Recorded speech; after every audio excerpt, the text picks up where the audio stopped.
Hey SEOs and content marketers, say goodbye to crazy spreadsheet mashups and experience unprecedented connectivity between your SEO planning and reporting data. Introducing Audience Key, technology for keyword mapping, content brief automation, and rank tracking that form an SEO strategy system providing unparalleled feedback loops between planning, reporting, and optimization activities. Put your time and energy into strategy, not data upkeep. Visit audiencekey.com and apply for a free trial today.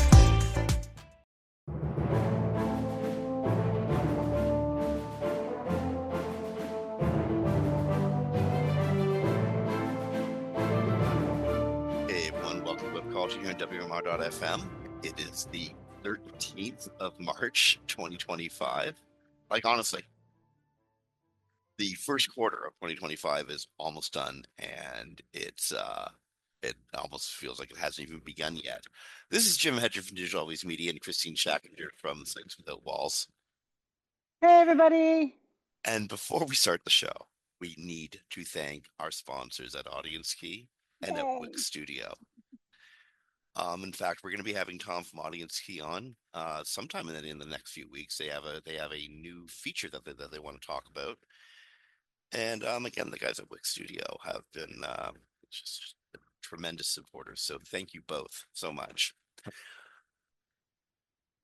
Also, I want to remind people, March 27th is coming up, and on March 27th, which is only 2 weeks from now, is the SEO charity event. The SEO for Pause mini conference.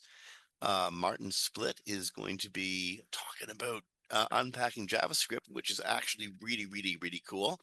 It's a free conference, doesn't cost a cent to register for, but by the time you're done, you're going to want to donate a whole bunch of money to the SEO for Pause campaign. And out of all the chaos, we're going to talk about some weird news. And we're going to talk about some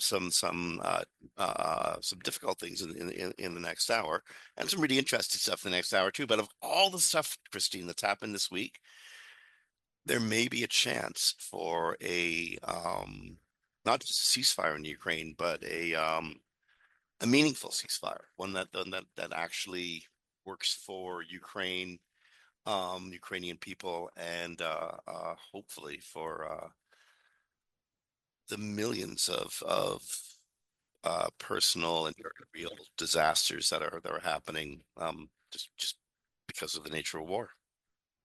Well, for those in our industry or who are listening who don't know, a lot of the tech we use in the SEO industry are created by people in Ukraine. Yeah. So AHF's Duda, Anton Shulk is he's still part of Duda, right? He is, yeah. Yeah.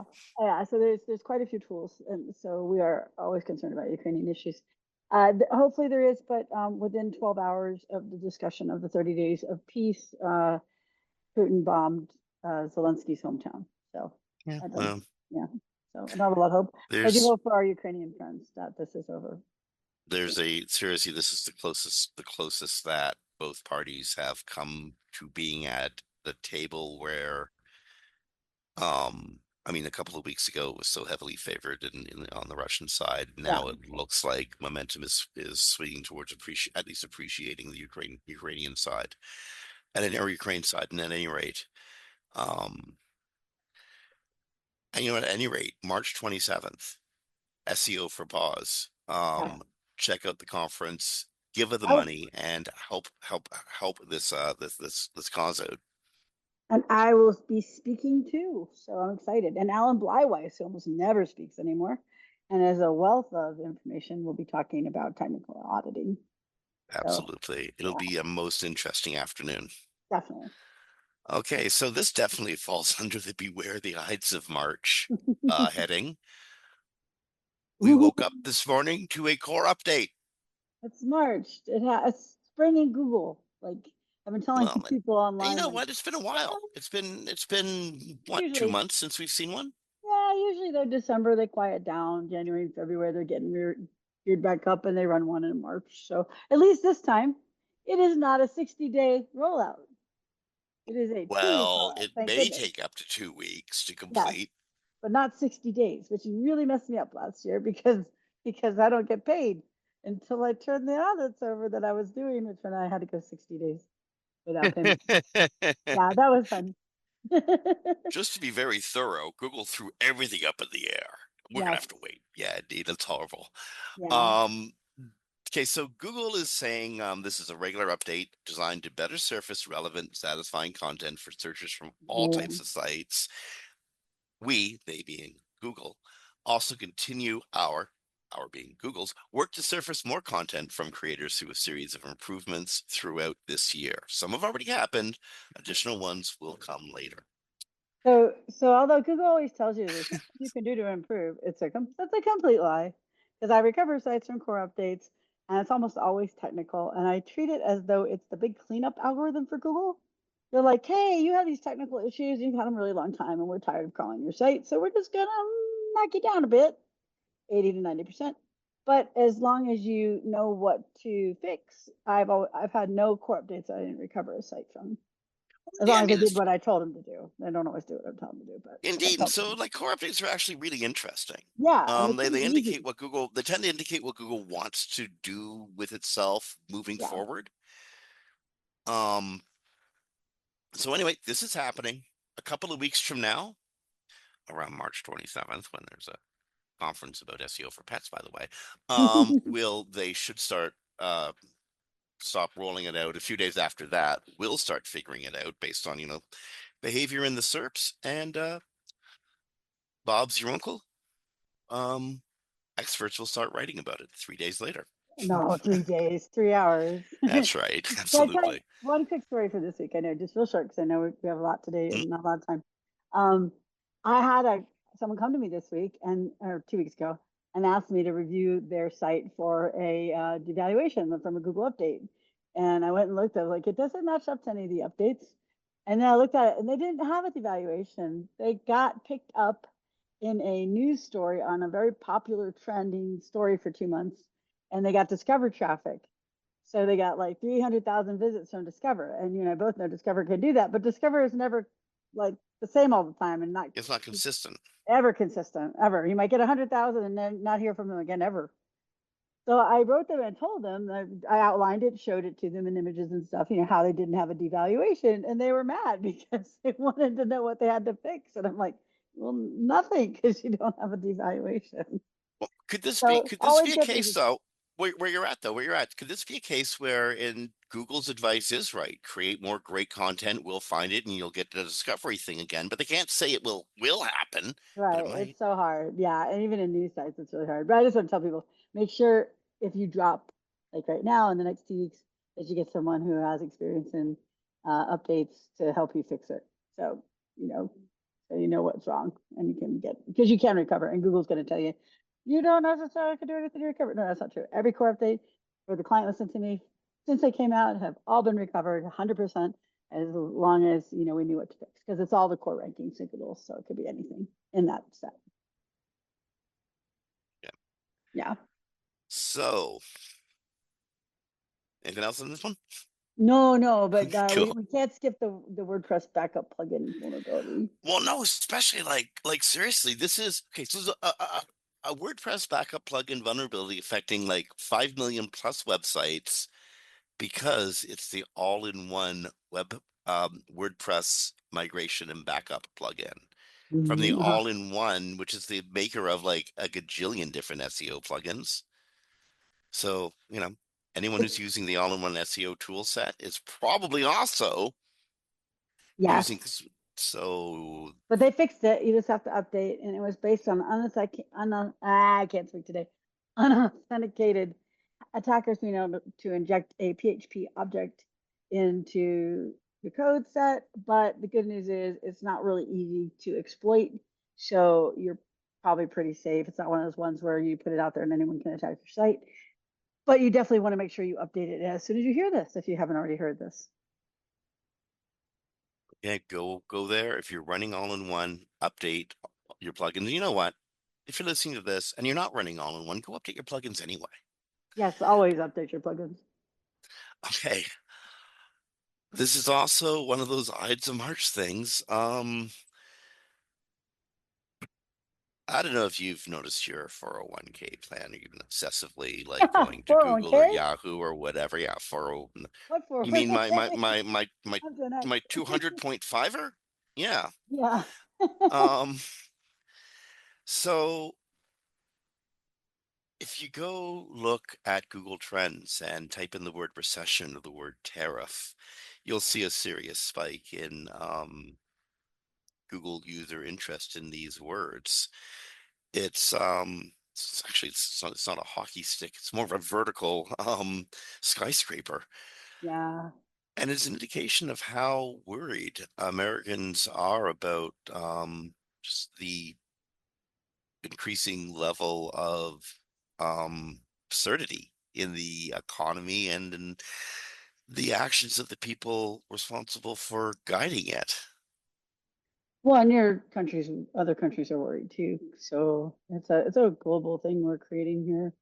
Um, there was a famous economist on CNBC yesterday, and I don't remember his name, unfortunately, but he came out and said, "I'm going to lose my job for this. I don't care," and just railed against it. So for those who don't know, the way a tariff basically works is when we add it to a country, when the goods come into the United States, they add that percentage onto the good. So let's say it was a $10 bottle of wine and it's a 20% tariff. Now it's $12 they have to pay when the good comes into the country. But the Yeah, by the person way, the paying, difference going to the coffers of the government. yes, good point.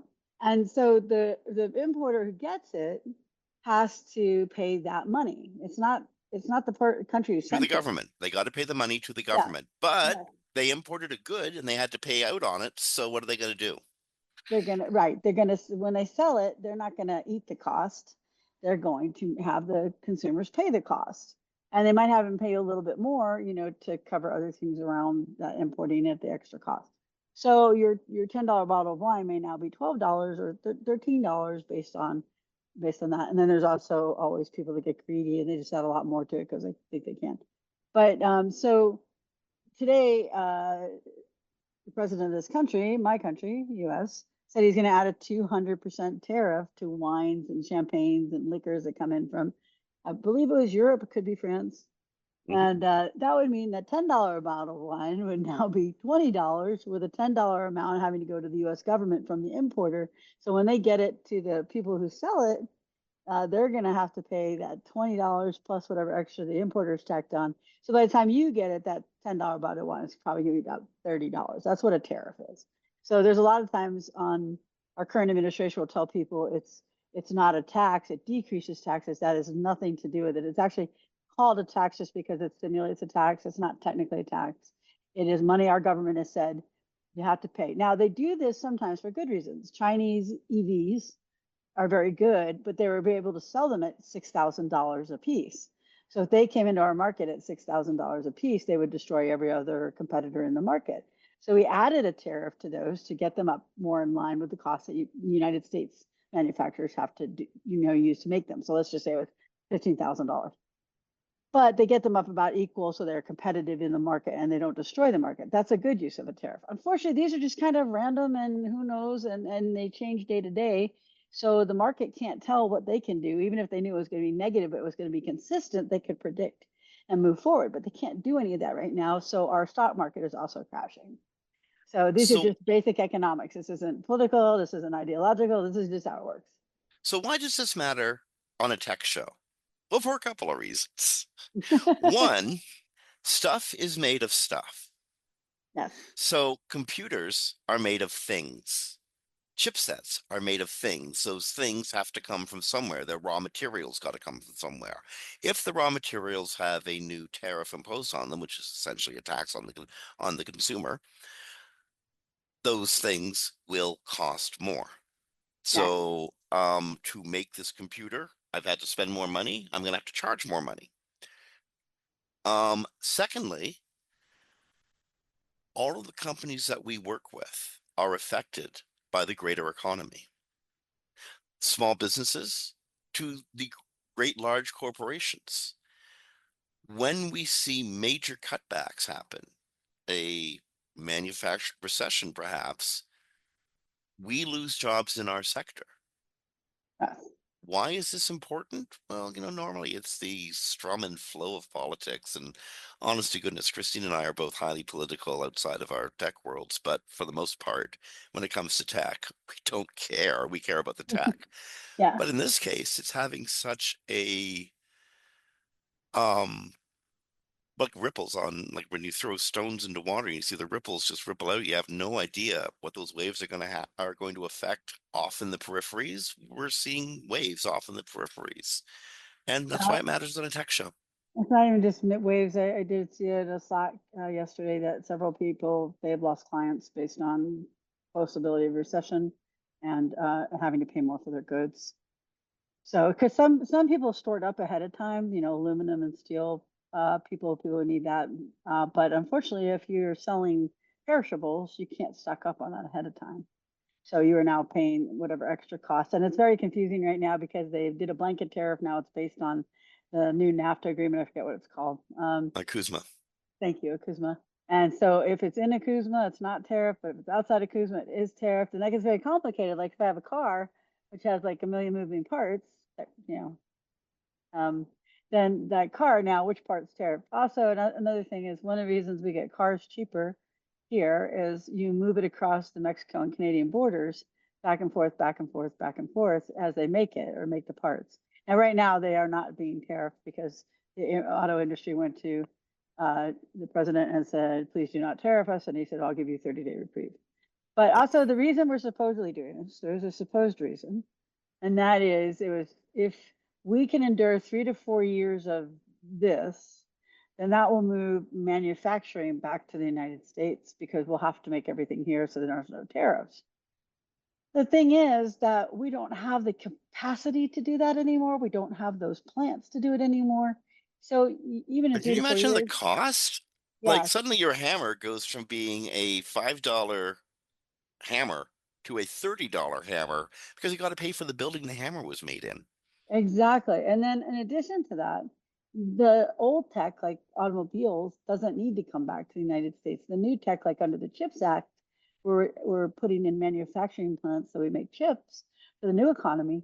That's very good for workers because that's a very long-term business. We don't need the manufacturing for the cars to come back. We've already kind of worked that out. Most of it's in the United States, but sometimes it goes back and forth across borders. Oh no, what that going back and forth across borders, you know how that actually saves you all money? Is it cheaper there? No. Well, labor costs, sure, but storage. We have what's called a just-in-time supply management system in the auto trade. You don't need to store, you don't need to have vast amounts of space to store stuff in as the production line moves along. You do a little bit of work, move it to the next place, do a little bit of work, what's basically happened is the assembly line is no longer in one building. That The makes sense. entire continent is the assembly line, Yeah, that totally makes sense. and it saves insane amounts of money doing it this way. So, so now they're probably bored all our listeners to sleep on Economy 101, Economics 101. It's It important isn't to know. You know what? We important. got one more quick history lesson, and this is a fun one. Okay. This is how one person, well, not just one person, but one person spearheaded the charge here. One person literally saved our industry 15 years ago today, at the time of this was recorded. They Her did. name I is remember. Rhea Yeah. Drysdale. Yeah. Um, and 15 years ago this week, Rhea Drysdale sued through the patent office to stop rogue SEO Jason Gambert from registering the term SEO with the US Patent Office. Okay, so Rhea spent about 17,000 of her own money, which I think she got back like a 14,000 through the SEO community. But other people in the fight included Sarah Bird. She was at the time the legal counsel to SEO Moz.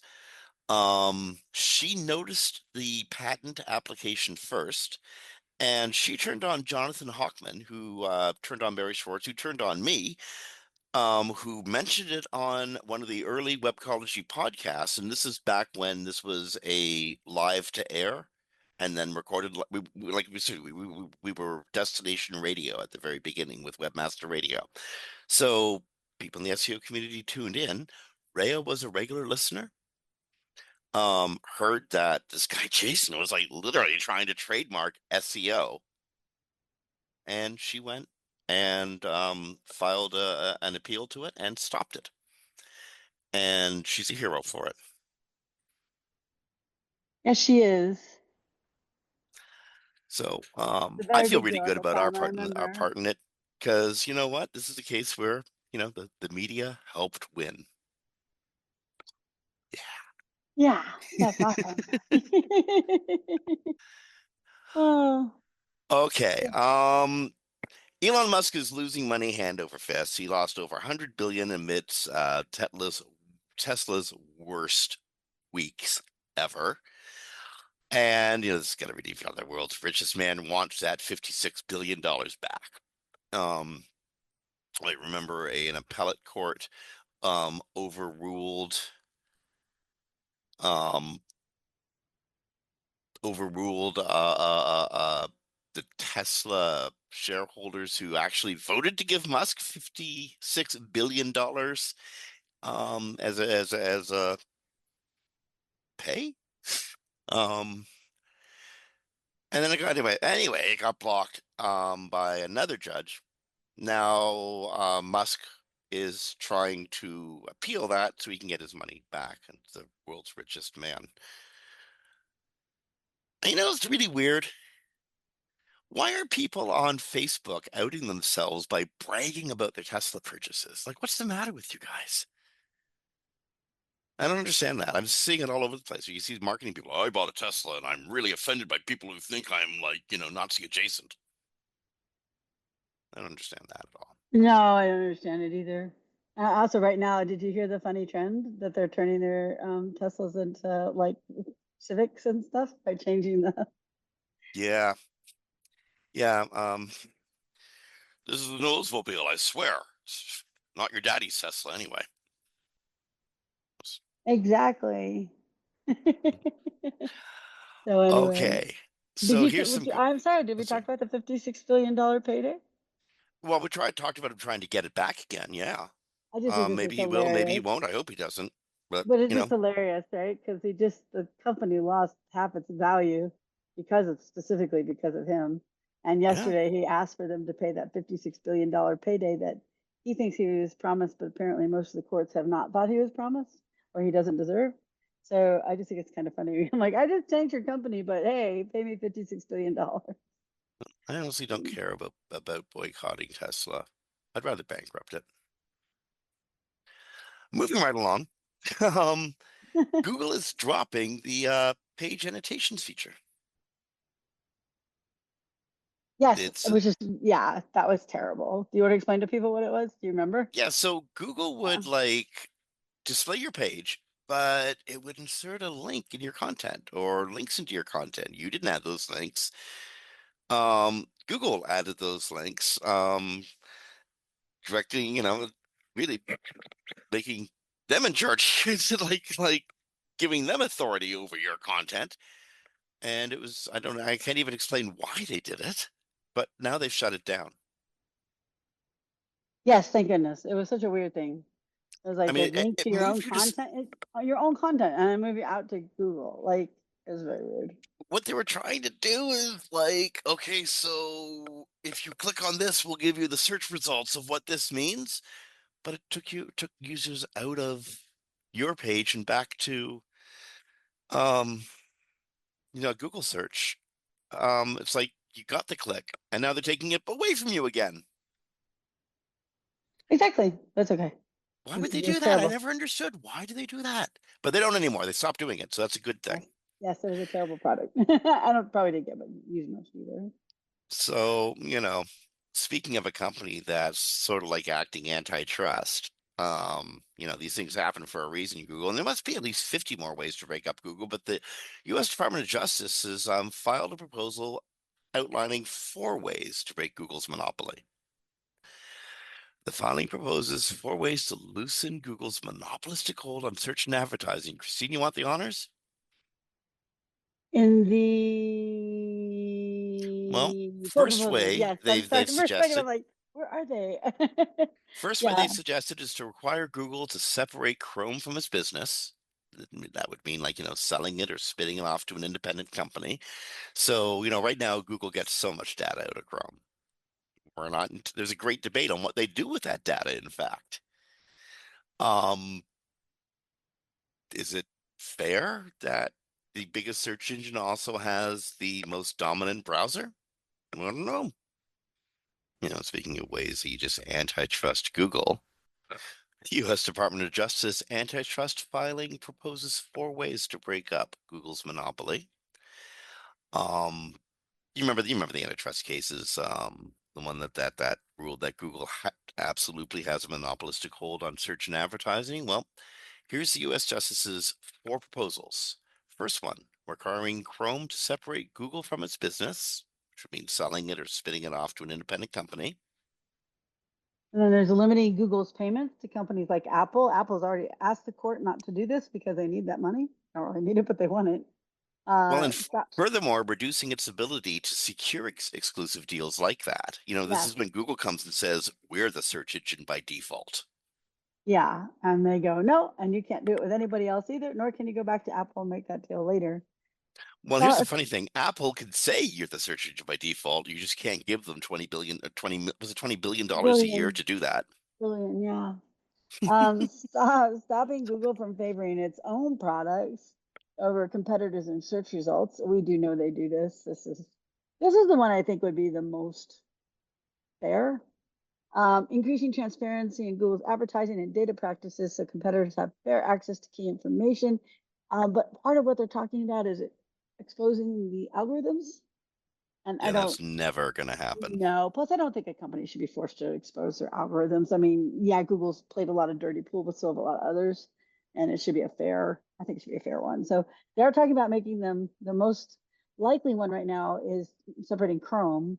But that would be just horrible because then they don't, what do they control? Like to serve of the product. I mean, they don't control the SERPs anymore in Chrome. So that means that what? Like, Well, it how means can they? Google loses a whole bunch of free data. There's a debate on Yes, what they do with that data, but yes. we know that they get it and that somehow they use it to improve their services. And just the basic things in Chrome that you use every day. Like, I use Firefox for a lot of my items, but I have a lot of extensions I use for work we do that's only available in Chrome. And then also So, the layouts of the SERP wouldn't be able to control it the way they do. And like Google, could they still do Google Translate? I don't know, maybe, but like there's all sorts of services you get through the browser that Google making them, could Google could survive without Chrome, but it would have to be a very compliant Chrome in the post Google phase, wouldn't it? Like it'd have to yeah, be very cooperative with Google. very, very. And then that would just require them to pay somebody like 20 Well, billion a year to maybe they control the could take search the Apple results. money and give it to Chrome. Exactly. And they probably already figured that. I think for me, I don't know what you think. I think the stop favoring its own products and search results would be far more fair and level a playing field. Separating Chrome really doesn't level the playing field to me, but making them not favor their own products so all products have a competitive advantage and win based on the facts of the algorithms. I Isn't think that that's fair. kind of what the suit was about in the first place?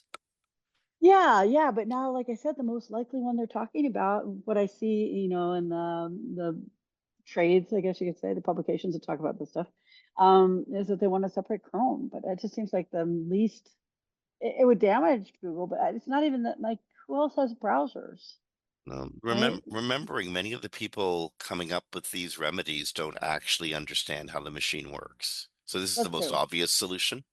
That's true. But I don't think it would level the playing field. I do think not favoring their own products would. So So OpenAI has called on the US government to let it freely use copyright material for AI training. That's well, like that's hard. That's it. They've been doing it anyway. So what? So they want the US government to say they can do it without getting sued? yeah, basically that they're free to do it. There are copyright suits that are starting to get settled. I don't know the current status of it. I haven't looked it up in a few weeks. That's how fast it changes. So I won't speak to definitely what's happening there, but they are starting to make determinations. And it could be OpenAI sees the determinations may not go their way to just freely take all the data and people's works, you know. So they want the government to provide private sector relief, which also means that states can make special laws like, about AI and fair use of copyrighted data. Here's what really is really bugging me about this story specifically. I mean, well, you have to add it to a couple other stories, but AI is becoming part of the function of government and not like, to make things faster at the DMV, but actually the function of government itself. Analyzing like intelligence, for instance, Yeah. and to continue growing and being intelligent,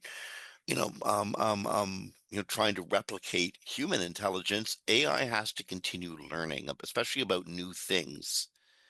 It's like a shark. It can't stop learning stuff. It must always absorb new stuff, or it starts, recreating basically on a set of information that's not being replenished with new facts. So if AI is able to just take any information whatsoever and hoover it up and use that to, um, we didn't see these problems coming 3 years ago, 4 years No, ago, and we this really absolutely should have. I can't believe we didn't. they say it should be that they needed to compete with China, but Well, and you this know, is the thing, AI should not be a national security issue like it is now, there's but it a is. no, yeah, although yeah, no, but I mean, of course it yeah, is. How but the couldn't it be? well, because it doesn't really work well. The large language models, not the AI. AI is great, no problems with that. But anyway, so this is in Mac rumors. It's the article is OpenAI calls for on U.S. government to let it freely use copyrighted material for AI training. There is a letter from OpenAI in here you can link to and see it and what they wrote. The funny thing is, it's OpenAI writing the letter. Like they kind of close it with this whole, proposal that it's all about a free and democratic make more people productive, more prosperous, and more free is literally how they end it. So coming from OpenAI, it's a little bit of a stretch, but that is what they're doing. It's also in combination with our another story we have today, and that is OpenAI is calling for DeepSeek to be banned. Well, because it's state controlled. But Yeah. state controlled by the PRC, Yes. as opposed to Grok, which is going to control the state. Yes, and I do think it's an issue. I do know people who have like VC groups in China understand how that government works. So I do think it's an issue. But it's just funny that, OpenAI is costing for the full ban of for DeepSeek. So we'll see what happens. It's a new government, supposedly Um, super friendly to these guys. So I guess we'll see if they um, remove the regulations. Given that Sam Altman, OpenAI, Mark Zuckerberg, the technoligarchs, for want of a better phrase, actually, I think it's a damn good phrase. The Like technoligarchs, it. given that they are trying to recreate the US government under the Russian model or an authoritative model, which could very much resemble the PRC a few years from now, I think this is awfully rich coming from them. Um, Yeah. There's a lot of Awfully rich, hypocrisy here. if you A know lot of what I mean. hypocrisy. Yeah. Go read the letter and we'll see how this all shakes out. I'm sure we'll know in the next couple of weeks. Okay, so a couple of stories earlier when we're talking about like AI having open access to anything regardless of copyright, just ignore copyright laws. The problem with all of this, and Sam Altman has almost proved this himself by creating a new open AI model trained for creative writing, is there's a quality that comes from the intent of the author. Or the authors, the creators. There's a reason the authors or creators went a different direction, thought a certain thought. There's a lot of emotion, experience, empathy, and well, knowledge that goes into real storytelling. And Yeah. so OpenAI has written this model for creative writing, and apparently the writing is good, but people who read it feel like there's something missing. I think it technically, if you ran it through like, word grammar checker, it would be fine. But according to the author, this is on digital trends, Willow Roberts, the author was stating that it's not that great, and it's just talking like rambling kind of thing. And to get a feel for the writing style, this is a quote: just read the first paragraph or two, just read the first paragraph or two. It's incredibly abstract, very wordy, and full of random AI themed metaphors. It's basically written in a way that will please no one. Most people will call it pretentious, and the people who actually like this writing style probably won't accept an AI generated version of it. If it definitely doesn't please me, there's no point to the story. There's no intent behind it. It doesn't really matter what it is, but there has to be one. An intent to Indeed. entertain us, teach us, persuade us, debate us. And this is what is important. Take this human interaction out of the equation, and we're just left with empty words that happen to be in an acceptable order. I just And love when that you're reading it, description. it is. That's great. That's And such that's a well good way written. of You know why seeing. that one of the reasons that's well written? Because that was well written by a person describing Yes. her experience and why she had this. Exactly. So, yeah, I guess it just for apparently and she wasn't the only one. She was also showing some tweets and things. Other people felt similar. So, don't rush out there and use it to write your journal or your bestseller. Also, we Um, do know for the marketing industry that things convert at a much lower rate if they're written by AI instead of a human. the day that somebody does use AI to write a great novel and that novel wins a great literary award is the day that, all of us have to leave the keyboard. Honest to goodness. So this may be from the, well, they would say that file, but, and it's actually statistically completely true. According to the Columbia School of Journalism, AI search engines are confidently wrong way too often. Yes. No, So, uh, oh, 15? I was gonna say we know they're confident because they're trained that way. They're trained to be the confident guy in the bar. I know what I'm talking about, even if you don't. So that's why they appear confident. But yes, they tested ChatGPT, Perplexity, Perplexity Pro, DeepSeek, Copilot, Grok 2, Grok 3, and Gemini. And by the way, you know which one was the worst? I'll take a guess. I'm gonna go with Grok. No, Gemini. Although Grok was pretty low too. So Okay, because yeah, yeah. Have a set collectively of they graphs. provided incorrect answers to more than 60% of the queries put in front of them.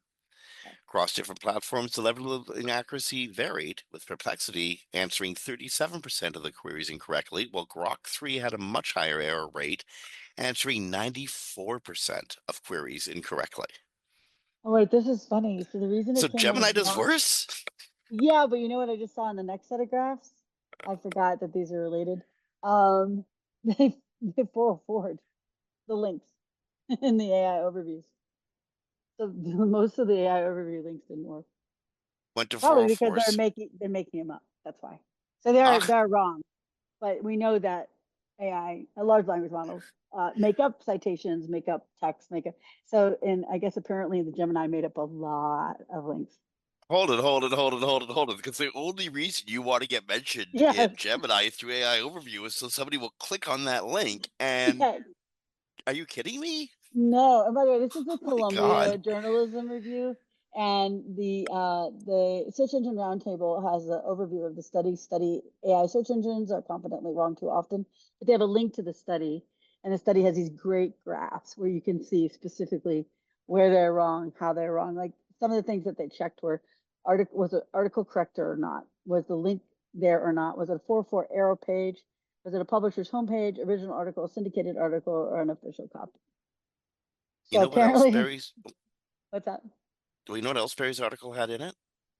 It had this one line that SEOs need to pay attention to. Many of the search engines and chatbots seem to bypass robot exclusion protocol preferences. Oh, yes. We've done stories on this. People are almost getting DDoSed by these crawlers. And DDoS means you're given so many requests so frequently to the page on your site that it can take the page down from being accessible for a while. Well, it's not So just that. There are legitimate areas I don't want crawlers going into of my clients' websites. no, and the I problem is, yeah, there's a reason I use robots text quite liberally. the problem is they don't pay attention to it. And also, even when you use their specific, like, don't crawl here, like they have meta tags you can put in the site. But so they're bad bots. But the other thing too is, in Google, they say, well, sure, you can get rid of this. The problem is then you don't appear in search. So it's not an actual solution. But anyway, so yeah, so some people should really read this study. I love this study. It speaks to my heart after for 2.5 years telling people how often they're wrong. I didn't think they were this bad though. This is 60%. That's pretty insane. But come over and read this article. Go to the Columbia Journalism Review and see it there because it's fascinating. And if you're using it to create text, be careful. And I hear this all the time, Jim. It drives me crazy. People are like, I searched it on ChatGPT, and I'm like, oh no, do you know if Yeah. it was correct? And they're like, what? And like, they don't, lots wrong on there. So use a search engine for what it's used for. A search engine is where you search things. And a large language model is like just to write things, but not necessarily accurate. So this is a seriously shifting gears. Oh, This is a fun again, one. Matt Mullenweg is still wigging out. is he Um, still? Oh, I like that wigging out. That's a new yeah, term for this. For those who don't Mullenweg. know, let's give her background real quick because some people may Okay, just so tuned in Matt today. Mullenweg went mad. Yes, Matt Mullenweg controls WordPress. WordPress, the paid version, like the nonprofit, the for-profit, and then something called Automatic, starting about this time last year, right? He's No, it was a little bit later. I mean, it was closer to summer last year, was it okay, not? maybe so, maybe in June or July. Actually, you know what? But He's been going wonky for a little bit now. But yeah, so briefly, he kind of went a lot haywire, threatened people with removing WordPress completely, then tried to do it to WP Engine, got sued, WP Engine won. Now he doesn't mess with them, but he messes with everybody else.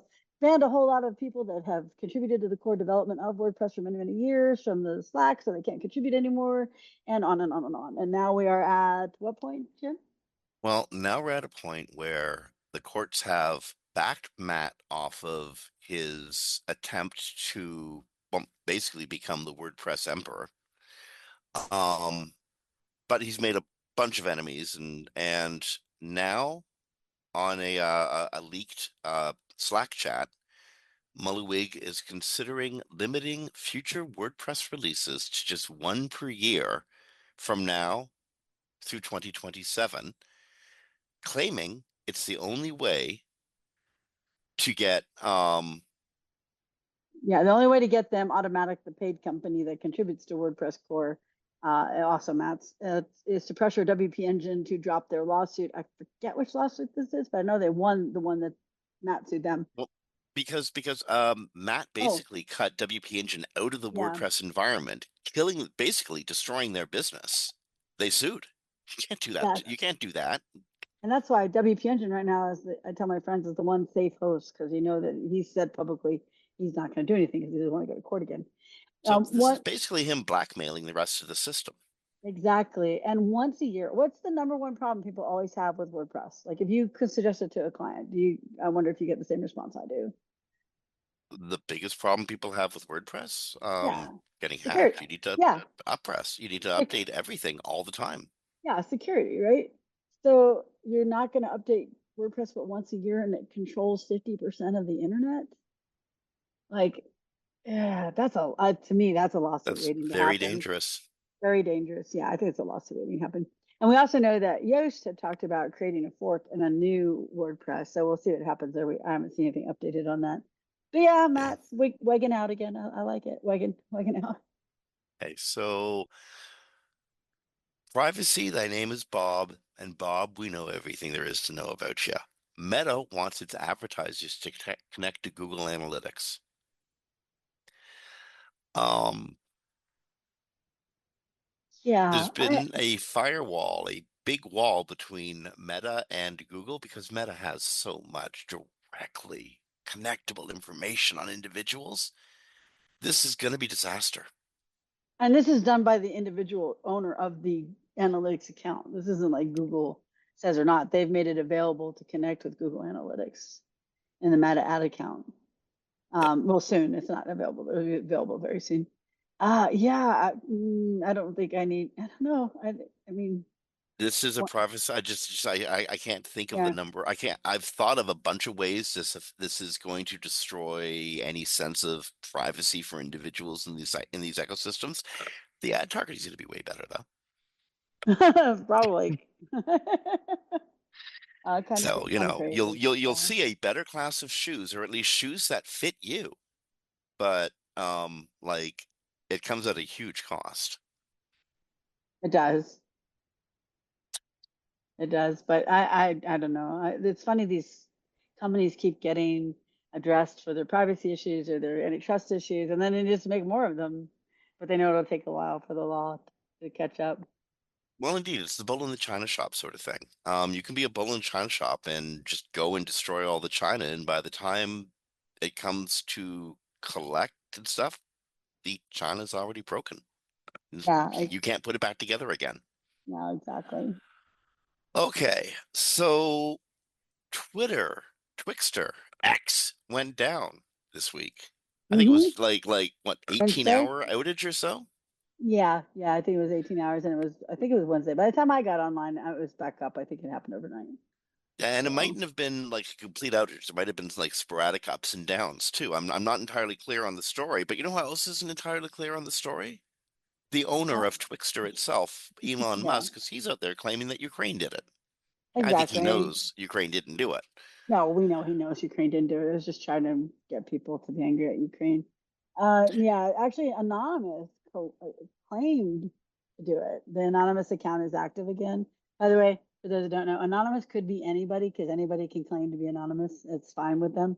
But there is a core central group of anonymous hackers. So sometimes Anonymous claims to have done something, they have really done it. So I wrote a story about it years ago. So What anyway, did yeah, happen in this case was they left their back door open. yes. Yeah, they left it. Oh, what you mean you can't fire all the people in your company and have no issues?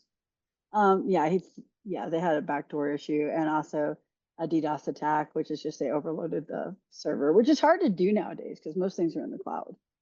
So you just jumps onto it, adds another server to the load, right? But in this case, yeah, they were able to take it down for a while. So, but it was not Ukraine. It definitely was not Ukrainian. And yeah, people claimed responsibility for it. So Okay. So this may surprise some people, but it actually doesn't, it's not, shouldn't be surprising. The number seems high to me. it does. A SparkToro report, Rand Fishkin at SparkToro says that Google search has seen a 21.64% growth in searches in year over year. Now, I don't know, Google may be seeing a lot more searches. How it's addressing those searches is another question. Um, is it giving good results for those searches? That also is another question. Um, what has Bing seen in the way of search growth? Moreover, what has ChatGPT seen in the way of search growth? We know that Google's seen 21.6%, though. That's kind of cool. Yeah, and we also know that, as you just said, that the AI summarization engines, that's what they are not gaining any great share. And we know that from some other stories we've done. They gain a little bit, but very little. Now, Yeah. Google has the, I mean, just the amount of search share Yeah. Google has over 14 everybody else is billion, staggering. 14 billion searches a day on Google. ChatGPT had 37.5. So that means Google has 373 times more searches than ChatGPT. And when they put Now, the bar chart together, even Bing, poor Bing, is like, yeah, in number two, it's dwarfed. The dwarfed yeah. is too small a word. Yeah, it's like 14 billion at Google and 613.5 million at Bing, which is a This is respectable searches per number of day. searches. Yeah, per day. This is a respectable number of searches per day, but quite different than your 14 billion. So Indeed. So Google is Google may be losing teeny percent of its market share, but it's still seeing by far, like so far and away, the well, vast majority of searches per day. There's no word for how many more it sees. well, there is one thing to that though, and that we know from the DOJ documents is if you make search worse and people search more, they Yep. often click on ads because they're tired of searching. And we know they had ad growth too. And this is the theory of the CEO of Google, and he stated it in a DOJ testimony under oath that they're making it worse so they could get more searches. His main metric he reports a lot of times in their earning calls is search, like queries, number of queries. So this could all be just a function of people actually not liking Google search because we know Google has a lower sentiment now, or a lower positive sentiment, and it has a lost usage. So, so what looks Okay. good may not be actually that good. So we'll see. So Google is using AIO, AI overview responses more frequently. How accurate the AI overview is, maybe another question. How Google understands you and describes you may be questionable. And you know what? You might have a clue about how you appear in Google AI overview. Well, in a sponsored article in the Search Engine Journal, Bright Edge outlined 4 prompts to put into generative response search engines to sort of get a gauge on what they know about your products. Now, By the way, it before, wasn't Bright Edge; it was Bright oh, Data. sorry, Bright Data. Sorry, Yeah, Bright I made Data. that mistake at first too. So much. Thank you for catching that. Now, Yeah. before going into this, all of the warnings we've ever said about AI and about trying to predict what AI is doing beforehand, but these are actually some good common sense tips on prompts you can put into into Google search to again get a sense on what they think of you. For instance, ask a question, what is your brand known for? And see what the response is. Create a listicle about the top performers in your industry. See if you're on it. Ask about your competitors. And then ask about your competitor compared to your brand name or your company name or your product or service. See what they say. And there has to be a number 4 in here somewhere. They said 4. I'm reading through the articles that are going along, and I'm sorry, there's just not a 4 here. More importantly, do this on Gemini, in Google search, in Chat GPT, and any other fine AI recommendation engine near you. Check yourself out. Ask questions. Ask about yourself, about your brand, and see what descriptors come up. And then start clicking links, especially in Gemini. What do you think about that? Yeah, I don't know. I think a lot of it's a misunderstanding of how all this works, but some of it Well, could work. what would you do if you started asking questions and you found that they had it totally wrong about you? What are you going to do Well, about that? create some mini sites, feed the URLs into the large language model so they ingest that material and block us from Google. So, where does this have to go to logically? All you have to do is let them crawl you and just inject the URL because otherwise they don't necessarily ever see you. They're not storing your information, they're training. But if I created several mini sites, blocked that from Google, and just called them to me by injecting the link into their large language model, then it would call me and it would more likely, use that as a Start to predictive text. nudge these stories Yeah. towards the way you want them constructed? Yeah, I mean it's a predictive text model. So it's not So, where information does this have to retrieval. lead? Enormous amounts of web pollution. That's where it Yeah, has to that's go there. Oh, it's all revolution, right? Well, So no, I mean some of it actually sells products. Believe me, I'm trying to hawk products here. Honest to goodness, I am. I don't know. I had two people this week ask me about a generative AI, large language model optimization plan, and I'm like, that's not a thing. It's just not a, Well, you you know, I can, got a great plan. I actually, as a content writer, I really do have a great plan for generative AI influencing, and Christine just outlined it a few moments ago. yeah, But yeah, here's the problem: it leads to tremendous amounts of web pollution. yes, and also, the best way into generative AI on any of the platforms is to know which search engine they're using to call the documents that it summarizes because they're summarization engines. And if you know it's like Bing or Google or Perplexity has their own model, then you make sure it does really well in those models, and then that's how you get picked up most of the time, not all the time, but most of the time for the overviews. So So there you go. Push, push, push with prompts. Figure out what they know about you. And then, try to influence the outcome later. Let us know how it exactly, works out, please. We'll read, exactly, or we'll just read about it. exactly. So Okay. yeah. You So want this one? no, you can start with it, but it is. I think it's an important one. I don't know that it Well, it's certainly helped important. a Like, lot, so but publishers are going to Google and saying, you're taking our clicks. and And our even content. when you provide links to our to our websites, as the Columbia School of Journalism points out, sometimes those links are wrong or just made up.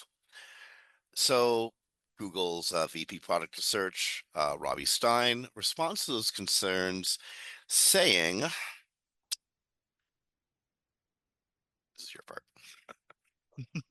Like seriously, Saying what's Saying what? I missed that part. I didn't know you were well? throwing to me. I apologize. What That's okay. were you So throwing to me? so Mike Futura, a Google publisher, asked Robbie Stein, "How do you quell legitimate concerns from web publishers who are scraping all their content, removing Yes. incentive for users to click over to their sites?" And we know that's clear Robbie from Stein studies. responds, Responds with well, yeah. saying the team The is team is focused really on, the team is really focused on how we make it easy to click to sites. We have to have a lot more UI updates coming that we showed in our announcement post. It's something we hear from users that they want and core to how we're building AI mode. Also, AI mode is going to respond to new types of questions that people ask follow-up questions to explore different facets and ultimately create new opportunities for sites to rank. And though you don't rank in the AI, they decide to choose you as part of the document call, and then you might be shown there. And we know from the stuff we just read from Columbia Journalism that most of the links in there are not real, or lead to 404 pages. So, but yeah, this is I agree. I'm glad that they're starting to address this because I know that publishers are really frustrated with the fact that they trained on their information and their clicks have gone down, and there's studies that show that that is true. So hopefully they'll continue to do it. They are talking about putting little images in with some of this and adding more like a regular search result. But we'll see what happens. yeah. Yeah. We'll see. Yeah. Just like, yeah. I mean, honestly, what do you say to this? We'll see what happens, Yeah. and so we'll see what happens. I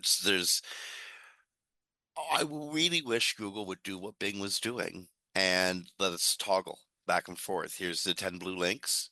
Here's a summary of what we found in those 10 blue links. That just makes so much sense. I can even get Exactly. behind that. You're summarizing what you decided was the best of the contents. Okay, cool enough, but let me see both so I can choose.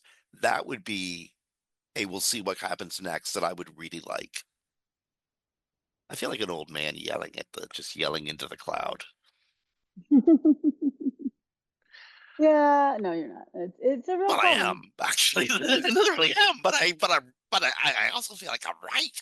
You're right. It's a real problem for the publishers, to have their content used and then to lose clicks because of it, because they're, answering from their content, training on their content, they're answering the questions. So, Okay, so to move along, let's say Google whacks your site with a site reputation abuse policy manual action. They don't like what you did with each other. You're a spammer. Okay. Google thinks you're a spammer. And so you take your content, you just go to another domain, thinking, well, okay, this gets take it over here. Google doesn't know that I'm spamming over here, right?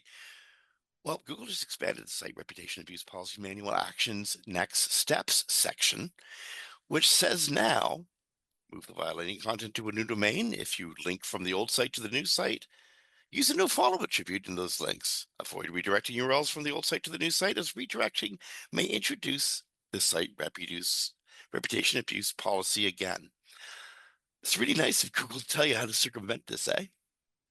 yeah, Although there's an oddity that's not in this article, so I apologize. You might not have seen it, but so they added use no index to exclude the violating content from search indexing. Make sure your no index rule is effective. Don't block the content with the robot's text file, right? But if they already accessed your content and crawled it, if it's the no index on it, it may not drop for a while. So they tell you to use the robot's text for a little while, but then move to the no index. It's kind of odd. Um, so it's all kind of, my mom used to say fakakta. But basically on this kind of abuse violation, it's large sites with like coupon sections or things they're just doing to rank that they don't even own. And so it's not the whole site. So you have to decide, is it really worth it trying to save it? Like if your users can find it internally, definitely do these things.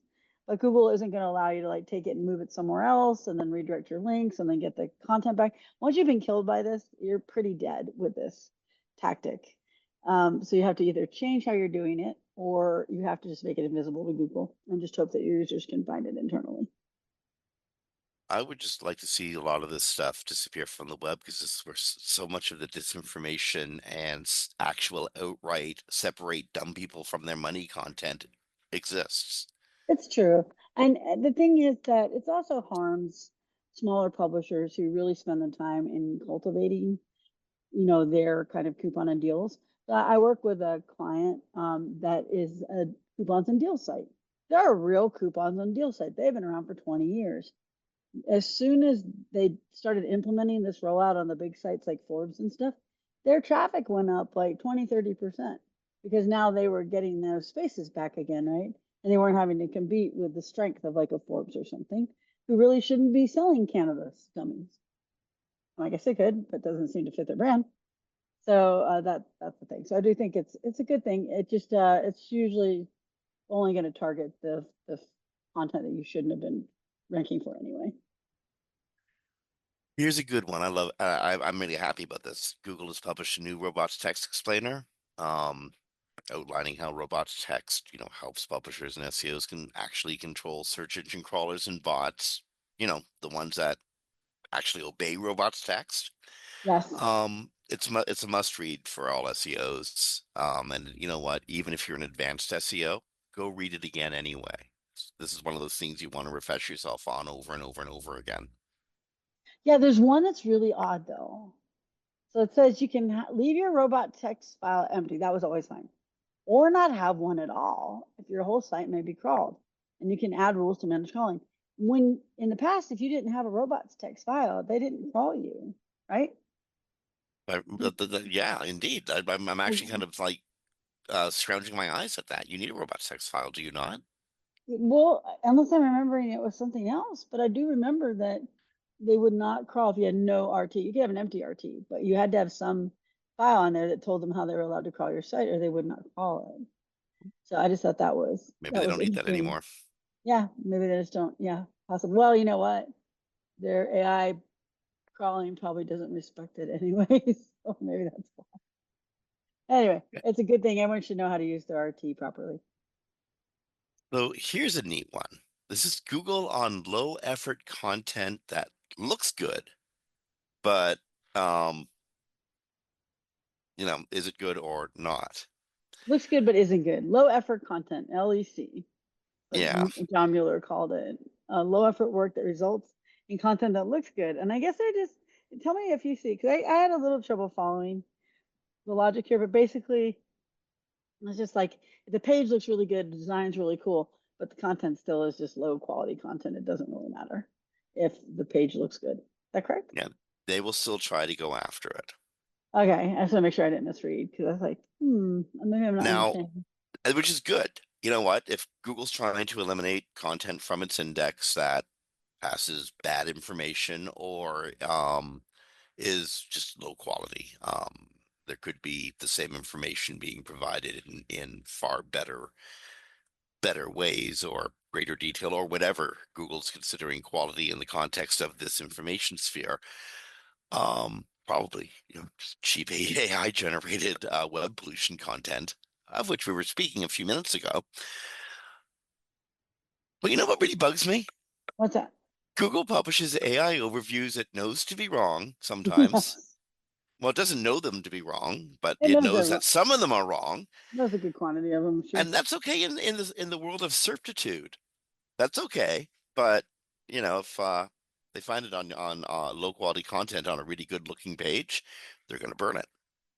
Yeah, well, Okay, weird, it's Google always don't do what I do, just do what I say.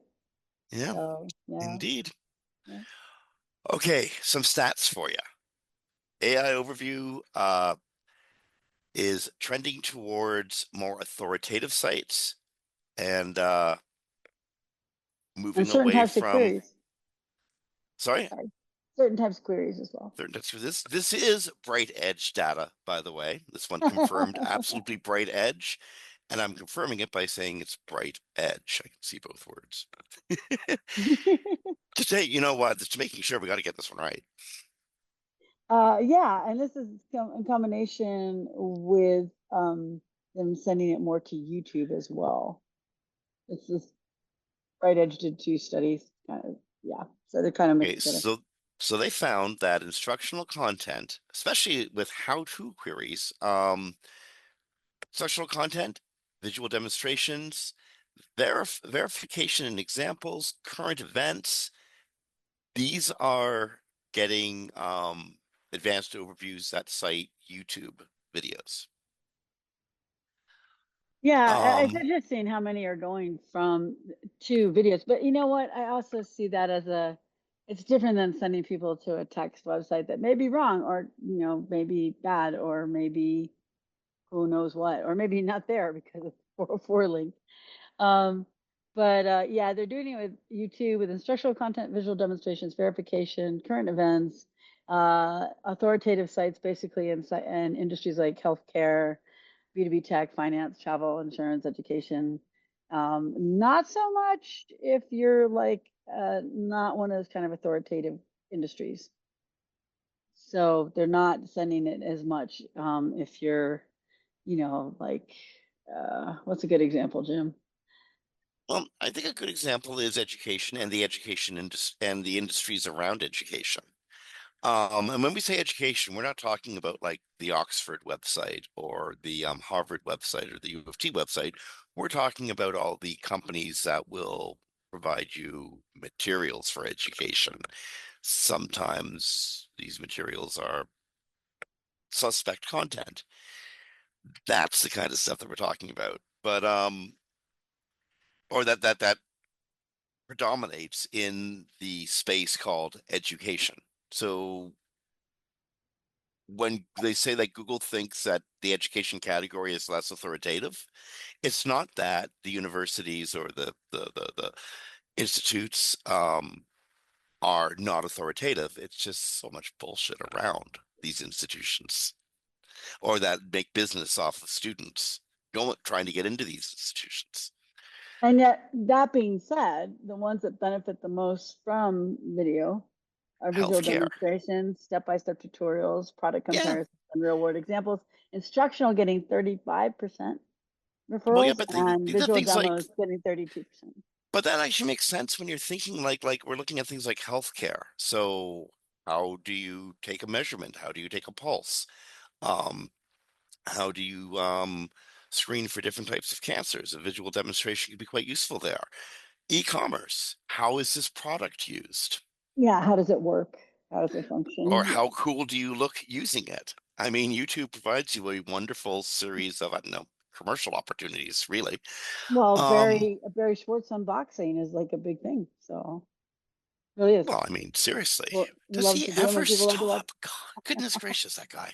And never sleeps. And he So keeps every box too, by the way. He has a big I know. table full of I've seen the boxes. photo. Barry Schwartz is one of the authors we pull from regularly. If you don't know who he is, so Barry Schwartz is a legend, is what Barry yes, is. yes. Okay, so this is in Search Engine Journal. Check out the article. There's again tons and tons of stats gathered by Bright Edge on where AI overviews tends to be trending and um showing more responses. Okay.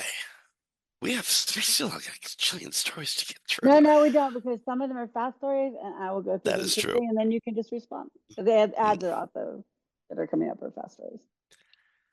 Okay, so there's data suggesting that Google's indexing rates are improving. And sometimes by improving, we might be talking about getting types of content out of the index as well as types of content into the index. Um, because again, there's some stuff that really shouldn't be in there. Not just from a page quality standpoint. You really don't want the entrance to your shopping cart, for instance, coming up in a Google search, because why should it? Yeah, So, that I'm we sorry. also, well, as you say, they also found there's an odd de-indexing as well.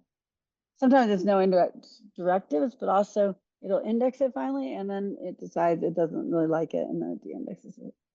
Yep. Yeah. But if you're one of those people that have been saying like Google's not indexing my content, according to this study, that it has increased like 21%, and 78% of those sites do remain firmly indexed, and it can take, I believe, correct me if I'm wrong, Jim, up to 6 months to get indexed. According, yeah, Google indexes most pages within 6 months, 93.2%. And they're using a tool called Indexer with no E in the end, that Google puts out to see when pages get indexed. Now, when we say pages getting indexed, think about the composition of a website. So many files and documents are there to support the function of the website or to support different functions within the website. For instance, there's a number of pages that make up your shopping cart. Those should probably not get indexed, but if Google can, it's going to go in, it's going to look at them, and it will try to put them in its index before deciding that they really don't need to be here. As an example, in fact, in many types of sites, over 2/3 of the URLs that the website will generate are not actually indexable documents. Yes, that's true. And also on when we get to the de-indexing of documents, I just to backtrack a little because I forgot to mention this.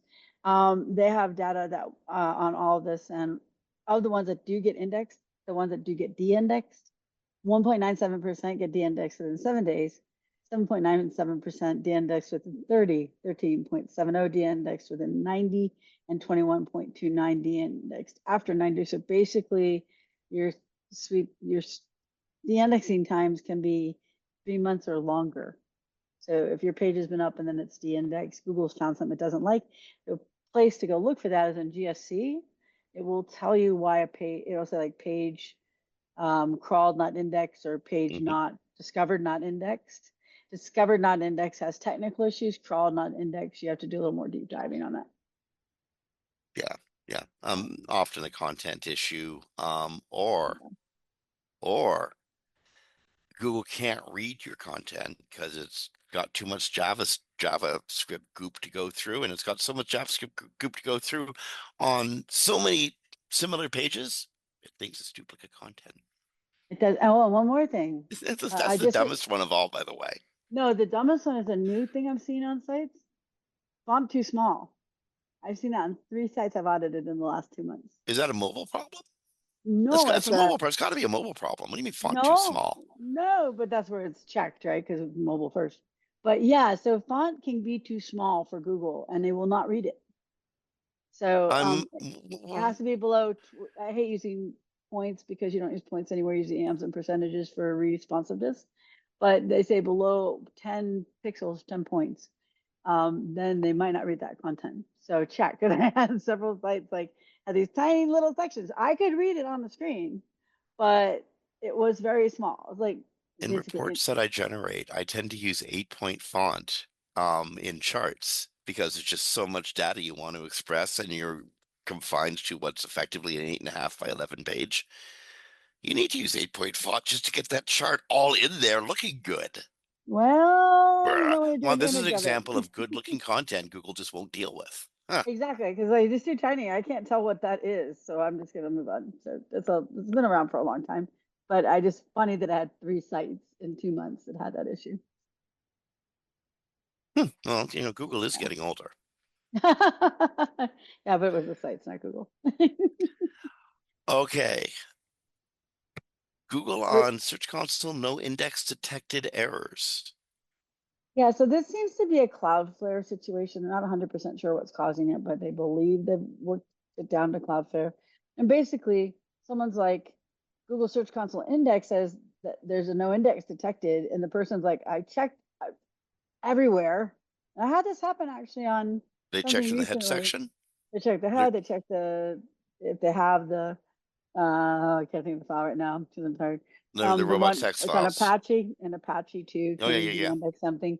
The HC So access. yeah, so they do believe that it's happening on Cloudflare, which may interfere with indexing. They've had problems with Cloudflare in the past. So if your pages aren't getting indexed, you also may want to check and make sure Cloudflare is not a problem. Google's actually worked directly with Cloudflare, is actually Gary who did to kind of solve their issues. So if you're having a problem with something being listed as no indexed, it's generally not really an issue. If you go to the search and you just put the URL in quotes, it should come up. But if it doesn't, you might want to go ahead and check with Cloudflare and ask them what you need to do. Okay. Yeah. Um, So now we're I going to kind of some fast ones. You can just comment on these, Jim, because I know ad stories are not generally our wheelhouse, but these are quick ones. So Google Ads, there's a lot of Google Ads stories this week. If you are a Google Ads person, I would go to Barry Schwartz's page on LinkedIn and just look at all the stories for the last 6 days. But these are a few key ones that I think everyone should know about. Google Ads is increasing negative keywords for PMAX campaigns to 10,000. And I remember when this came out, I don't know if you know, Jim, if you saw people complaining, but they could only use 100 negative keywords, words you don't want them to rank you for. mhm. And we're like 100 is not a lot on big campaigns, right? Especially if you're a big brand. And they're really stressed out because they could not delist them. So they're getting charged for searches that were irrelevant to them. Sometimes getting their money back, and sometimes not. But now they've raised it to 10,000. So I'm pretty sure you should be able to get your negative keywords in there when you have 10,000 of them. Any comments? Excellent. That's good on them. Next is Google Ads review processes use AI and human evaluation for process violations. I don't think this is new, but I think they're just reminding people, and they wrote an article about it where they give you the full details on a policy document in Google. And they added a section about how does Google Ads detect policy violations. Most people know though, as this is a Barry Schwartz article from SEO Roundtable, Google removed last year 5.5 billion ads, suspended 12.7 million advertiser accounts, restricted 6.9 billion ads, and restricted ads from showing up on 2.1 billion publisher pages. So I think people pretty much assumed there was, some machine AI learning going on involved, there. certainly. Yeah. I don't think it's new, but it is a new section on the policy document. Google Ads now suggests experiments when dismissing recommendations. So if Google gives you recommendations for your ad, a box will ask you now if you want to dismiss it, but you can also create an experiment. And it's Buddy, you going to want get, to try it? yeah, you want to try Try it it. again? Go. Want to Try, try try, do it. I double it? dare you. Exactly. And it says, tell us why to help us personalize your recommendations. Like, I will do it later. I do not think this will improve my performance. This isn't relevant for my business. Tell us why. So it's a new pop-up box you'll get, and I don't know how helpful it is, but good for people to know. And that is all on the ad section today. Now we're going to fast stories, Jim, 60 seconds or less. 60 seconds or less. Google AI mode. Guess what's coming to it, Jim? I bet you can't. I bet you can't guess. I bet you can actually on the first try. They're going to cross the ad barrier. They are. Yes, Adweek wrote a story about it. Search Engine Roundtable, Barry reported on it. Google will explore bringing ads into its new AI mode. The company told Adweek AI mode rolled out in beta Wednesday. It can conduct multiple searches at once, serve up in-depth multiple-step responses to complex user queries. While ads aren't available in AI mode, Google will leverage learnings from ad products built into AI overviews. The simpler AI-generated responses that Google search sometimes surfaces at top result pages to inform its approach to advertising within AI mode. So basically, right now, it's training on what you're doing to figure out where they can stick the ads. I And think also, they might want to expand those 10,000 negative keywords to maybe 25 to 100,000. yeah, remember these are large language models, and as we know from what we just read from Columbia, Gemini, which powers AI mode, is wrong a lot, and also creates fake links. So No, just be careful. it may make some very real connections, and this may cost advertisers some very real money in the long run. Yes, this is true. I just like to remind people, but you can use it for fun stuff. Just Okay, don't use it for serious things. this next one I love. Like, okay, go for it. This oh, I got off the grid. Sorry. Oh, the Oh yeah, Martin warning yes, people yes. about Every 404s. now and then, because the industry, adds a lot of new people. There's stories that come out that people have to be told who are new. If you're older, you know this one. Martin split from Google, warns against redirecting 404s to the homepage. That's been advice for a long time. Although this time he does explain why. I don't know if he's explained why before. But so when you're doing like a migration, or you're moving a page, or you're taking down a page, and it's going to be a 404, you want to redirect it to a same page, a similar page, or a folder in the structure that relates to that page. Otherwise, Google, Unless, well, wait, unless the product is dead. If the thing is dead, the yeah, idea that's is true. dead, the page is dead, let it die. Oh, not always though, because you have to check, does it have links? If it has links coming into it, like you wrote an article and it has like a million links coming into it. You don't want to cut that page because then you Oh lose no, all the again, links. that's different. That's an article. Yeah, That's something that lives in perpetuity. But say well, it's a product, that's true. and it's an important product page, something you sold a million of, but the product's been discontinued. Even though you might be getting a lot of search traffic for this product, it's been discontinued. But You always can search 404 to its nearest iteration, neighbor. the Yeah, next iteration of the product. If there is none, let it die. yeah. Because it's not there anymore. It's true, but always look for a potential redirect, just Yep. because there's all sorts But of reasons why. don't just default to the homepage. That's No, snake eating its own tail stuff. yeah, so basically what happens is, and like I said, I don't think they've explained this before. So Martin Split said for a crawler, like homepage, they go like homepage. Okay, there's something missing there. And basically, they go to the homepage and click through, or basically crawl through your website, finding content, and eventually they might run into a URL that doesn't exist. But if you redirect, then they kind of like being redirected, and then it starts over again. But if you redirect to the homepage, then it doesn't really know what to do with that because that's not relevant, and it becomes a loop kind of Yep. situation. So you don't want to create a loop, especially if you create a loop. Google's about your crawlers will often leave. They call it a spider trap. So yeah, so nothing new, but nice explanation onto why. Then there's hot links. I hadn't heard about hot links in a long time, but they are prevalent, and they're on a lot of sites. So if you do a hot link protection, the person was asking John if it would affect their SEO visibility, because basically you're kind of hiding that the link exists. And John said it's fine. That's something from like 2010, and it's not really an issue. So you can hot link protect your URLs. Do not hot link to somebody else's website though and steal their stuff. That is not cool. Google Merchant Center adds. Oh, sorry, Jim. Did you want to add something to that? Not at all. Oh, not all. Okay. Nope. Google Merchant Center adds bulk request reviews. This is kind of a nice new feature. So basically, depending on the Google Merchant Center warning or error, you can now dispute or request a review in bulk. It's not applicable to all issues, just a few at the moment. But it is nice that now, if you have issues, you don't have to do them one at a time. You can do some of them all at the same time to get the review. Anything to say, Jim? Good. No, I mean, good, except this is like the verification. It sort of remind me of the verification process in Search Console. Since that's exactly what's going to happen. It's going to reject all of your changes, and it just won't tell you why. No, I think it's a Well, good thing. It's an excellent thing. Let people solve their problems in bulk instead of having to go page by page by page by page. Because I remember telling clients I have to go page by page by page by page, and them just like looking at me like, "Oh, so yeah, this is good." like that's fun. Um, Moving on to the next one, Google search paperclip icon for search results. Up at the top of the right corner where you sign in to Google, there's now going to be, next to the settings gear, there's going to be a copy link to the clipboard for anything that's in Google products page so And that you can, that copying's gonna look like a paperclip. yes, Oh my like God. the, So like Clippy grew up and got a real job with nah, Google. that's like all the modern icons. It just looks like a oval with a line in it. Well, I mean, he hates it. He can't express himself anymore like he could when he was a teenager. I tell you, I do think Microsoft really missed out with Copilot. If you brought Clippy back, there's two generations that have been right on that.